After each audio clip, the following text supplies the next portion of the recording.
네, 늘 그렇듯 인사는 공손하게 송공손 배꼽 인사. 안녕하세요. 안녕하세요. 위클리벳 황당무계 황당한 문화나의 개소리. 안녕하세요, 부리정입니다. 안녕하세요. 이학범입니다. 그러니까 최근 들어서 이 방사능에 대한 네. 위험에 대한 이야기 참 많이 하잖아요.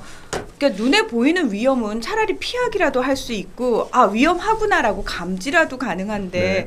방사능처럼 눈에 보이지 않는 위험은 맞습니다. 도대체 내가 살면서 어느 정도 노출이 되는지 알 수조차 없기 맞습니다. 때문에 네. 굉장히 더 위험한데 네. 제가 왜 이 말씀을 드리냐면은 최근 들어서요 이 동물병원에서도 방사능 피폭에 대한 얘기가 나오고 있다고. 동물병원에서 일단 방사선 발생 장치를 굉장히 많이 쓰고 있어요. 진단용으로. 일단 엑스레이 되게 많이 쓰죠. 또 시암 같은 투시 장비 많이 쓰죠. 최근에는 CT가 있는 동물병원이 전국에 50개가 넘었거든요.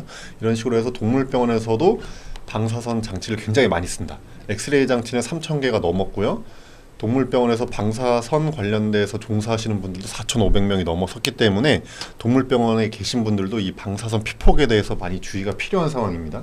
그러니까 뭐 이 방송을 보고 계신 우리 반려인들은 워낙 이제 좀 적극적이신 분들이라서 동물병원이 예전에 우리가 생각하던 그 동물병원이 아니에요라고 이제 얘기를 많이 하실 텐데 사람한테 쓰는 첨단 기기가 그대로 다 들어와 있더라고요. 맞습니다. 근데 문제는 뭐냐면은 그렇게 이제 점점 동물병원이 첨단화되고 좋아지는 건 좋은데 문제는 사람 병원에서 왜 지키는 안전 수칙들 있잖아요. 네. 그게 왜 아직까지는 동물병원에서는 얘기조차 되고 있지 않은지. 네, 그게 문제입니다. 이게 이 의료 피폭이라고 우리가 하는데 우리 사람은 엑스레이나 이런 방사선 장비 찍을 때 말을 사람이 알아들으니까 자세를 잡게 하고 나가서 그렇죠. 피폭 안 당하게 나가서 찍잖아요. 차폐막 밖에서. 근데 동물은 그게 안 되기 때문에 또 엑스레이 한 장 찍는다고 마취를 할 수 없기 때문에 이 사람이 직접 동물을 잡은 상태에서 엑스레이를 찍거든요. 그러다 보니까 그 어느 의료기관보다 동물병원에서 의료 피폭이 가장 많이 발생할 수 있는 위험이 있는데요. 이 방사선은 뭐 조금 노출된다고 괜찮고 이런 게 하나도 없습니다. 무조건 안 좋은 건데 뭐 그러니까 많은 분들이 네. 당장 뭐 눈앞에 어떤 증상이 나타나는 게 아니니까 사실 네. 무심해지거든요. 그렇죠. 근데 뭐 방사선에 노출되면 불임, 유산, 태아, 기형, 폐렴, 심박염, 혈관염, 백혈구 감소증, 암 발생, 백내장 뭐 온갖 장기에 다 문제를 일으킬 수 있습니다. 근데 그래서- 이렇게 네. 위험한데 그러면은 현실은 어떤지 실태는 어떤지. 네, 현실은요. 당연히 동물병원에서도 이걸 관리를 해야 되죠. 그래서 네. 동물 진단용 방사선 발생 장치의 안전관리에 관한 규칙, 줄여서 그냥 안전관리 규칙이 있는데 이 대상이 되는 동물병원이 전체 10%가 채 안 돼요. 엑스레이를 굉장히 많이 찍는 병원이거나 아니면 법인동물병원이거나 CT가 있는 병원이거나 이런 곳들만 해당이 되거든요. 그러니까 전국의 90% 이상의 동물병원은 이 안전관리 규칙에서도 오히려 제외돼 있다. 이런 문제가 있고요. 심지어 이 안전관리 규칙도 생각보다 되게 허술합니다. 얼마나 허술하냐면 참 말씀드리기도 민망한데 우리가 엑스레이 촬영을 할 때는 이 방어복을 입어야 되잖아요. 방어 네. 도구를. 이게 제일 많이 입는 게 이제 앞치마, 에이프론이라고 하죠. 이게 납복이라고 하는데 이거 많이 입고요. 그것만 해서 사실 되는 게 아닙니다. 장갑 꼭 껴야 되고요. 왜냐면 이제 직접 아이를 잡고 있는 그렇죠. 손이 노출이 되잖아요. 네, 이게 엑스레이라는 게 원래는 튕겨서 산란선에 노출되는 걸 막기 위해서 입는 건데 손은 우리 동물병원 같은 경우 직접 잡기 때문에 이거 바로 엑스레이를 쪼는 거거든요. 그러니까 장갑 껴야 되고요. 또 갑상선 되게 취약하잖아요. 갑상선 보호대, 목 보호대 하셔야 되고요. 백내장 같은 거 일으킬 수 있기 때문에 고글도 원래 써야 됩니다. 네. 이 네 가지는 기본적으로 써야 되는데 써야 되는데 이제 안전관리 규칙에서도 어느 정도만 돼 있냐면 앞치마는 무조건 하나 있어야 되고 동물병원에 이 앞치마 한 개 포함해서 2개 방호도구만 갖추면 된다. 이게 기본 기준이에요. 근데 아까 학범 대표가 네. 그랬잖아요. 방사능은 조금이라도 노출되는 것 자체가 위험하다라고 말씀을 맞습니다. 하셨는데 지금 규정을 듣고 보니까 이거는 뭐 여건 대신에 하시고요. 뭐 안 해도 별 상관은 없고요라는 느낌이거든요. 네, 그렇기 때문에 이 동물병원에 근무하시는 분들, 수의사 분들 중심으로 스스로 자기 몸을 지킨다는 생각으로 이 네 가지 방호도구는 꼭 착용하셔야 될 것 같아요. 근데 저도 동물병원 뭐 많이 봤지만 이걸 때 인식을 잘 못하시고 바빠서 귀찮아서 또 납복이 심지어 무거워서 뭐 이런 식으로 해서 안 입으시거든요. 근데 네. 최근에는 말이 안 됩니다.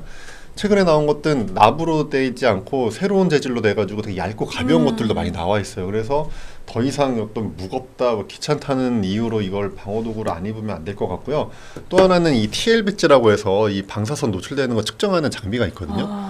이거는 정말 모두가 다 좀 구입해서 좀 사용을 해야 될 것 같습니다. 네. 근데 지금 말씀하신 것들이 다 안 되고 있는 대부분 안 되고 있다고 보시면 될 것 같아요. 그러니까 이게요, 사실은 그러니까 실무에서 직접 그 일을 하시는 분들도 그게 얼마나 위험한 건지에 대한 민감도가 떨어진 상태일 네. 뿐만 아니라 사실은 동물병원을 보호자들도 늘 가는 곳이잖아요. 그럼요, 맞습니다. 그러다 보니까 동물 그 병원을 방문하는 우리 보호자들 입장에서도 당연히 선생님들이 우리가 사람 병원에서 받듯이 그런 안전 장비들을 해야지라는 의식이 거기까지는 연결이 또 안 되는 거예요. 그렇죠, 맞습니다. 예. 또 해외 선진국 같은 경우에는 이거를 그래서 마취 진정을 한 상태에서 차 폐막 밖으로 나가서 촬영하는 경우도 있는데 네. 그러면 안전은 하겠지만 이제 마취 비용이 또 증가되고 막 이러잖아요. 마취 위험도 올라가고. 그래서 우리나라에서 과연 현실적으로 그게 적용 가능한가 이런 의문도 있고요. 어쩔 수 없이 동물병원 종사자들이 스스로 좀 안전 관리를 잘 해야 될 것 같습니다. 네. 최근에 좀 의미 있는 게 이 검역본부에서 이 동물병원 진단 방사선 관계 종사자를 위한 10가지 주의사항을 발표했어요. 네. 그래서 이걸 좀 읽어드리면 좋을 것 같습니다. 네, 이거는 진짜 우리 네. 반려인들도 상식적으로 아셔야 되는 부분인 것 맞습니다. 같아요. 의무사항은 아니지만 이렇게 좀 지키자. 음. 신고된 방사선 관계 종사자 이외에는 방사선 촬영 구역 출입을 제한한다. 당연하죠. 네. 방사선 관계 종사자는 2년마다 건강검진을 받도록 하고 관계 종사자를 위한 주의사항을 숙지하고 피폭 방지를 위한 주기적인 교육을 받아야 한다. 당연하죠. 그다음에 방사선 발생 장치는 반드시 신고 후에 진료에 사용해야 된다. 또 임산부 혹은 임신 가능성이 있는 경우에는 가급적 이거 다루지 않는다. 너무나 당연한 얘기인데. 또 납치마, 납장갑, 뭐 꼭 이제 납이 아닌 제품들도 있는 거죠. 네. 고글 등 방사선 방호 도구는 반드시 갖추고 장비를 취급한다. 촬영을 위한 동물 보정 시 납장갑을 착용하도록 하며 손이 직접 조사야 범위, 바로 노출되는 범위 바깥에서 최대한 할 수 있도록 한다. 작업 시간을 가능한 짧게 하고 방사선 발생 장치와 거리를 가능한 멀게 한다. 다 이게 뭐 원론적으로 맞는 얘기죠. 그다음에 나머지 3개가 제가 좀 강조하고 싶은 건데요. 네. 동물 진단용 방사선 발생 장치 사용 기록부를 꼭 작성하고 1년간 보존하여야 된다. 기록해야 되고요. 9번이 뭐냐면 이 방사선 방호 도구는 정기적으로 손상 여부를 확인하여야 하며 보관 방법을 준수하여 지정된 장소에 보관하여야 된다.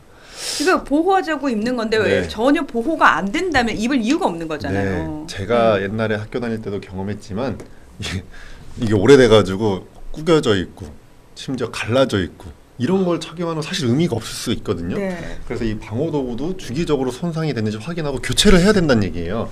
그리고 마지막으로 이 방사선 발생 장치는 3년마다 지정된 검사 기관에서 정기 검사를 받아야 된다. 그러니까 이 장비가 또 괜찮은지를 정기적으로 검사를 받아야 된다. 이 10가지를 좀 우리가 주의할 필요가 있을 것 같습니다. 그 얘기를 듣고 보니까 하루라도 빨리 모든 동물병원들이 사실 이 부분이 확실하게 탁 확충이 되면 좋을 테지만 그렇죠. 현실적으로 그렇게 안 되잖아요. 맞습니다. 네. 근데 또 한편에서는 그런 얘기 하거든요. 그러니까 늘 일상적으로 하는 일이다 보니까 눈에 보이지 않으니까 그 심각성에 대해서 잘 인지도 못하고 네. 또 하나가 지금 바쁘고 맞아요. 또 보호자들 보기에 네. 이 병원은 왜 이렇게 유난을 떨어? 네, 맞아요. 그런 오해를 받을 수도 있고 이런 여러 가지 문제들 때문에 현실과 타협을 하시는데 사실은 그게요. 나중에 시간이 지나서 본인에게 어떤 결과로 돌아올지 알 수 없는 굉장히 위험한 상황들에 계속 본인을 노출시키시는 맞습니다. 거거든요. 그리고 그 동물병원에서 오래 일했던 직원, 심지어는 이 보호자가 보정하는 경우도 예전에 좀 있었거든요. 이게 나중에 문제가 돼서 그 보호자나 그 일했던 직원이 원장을 고소할 수도 있는 거예요.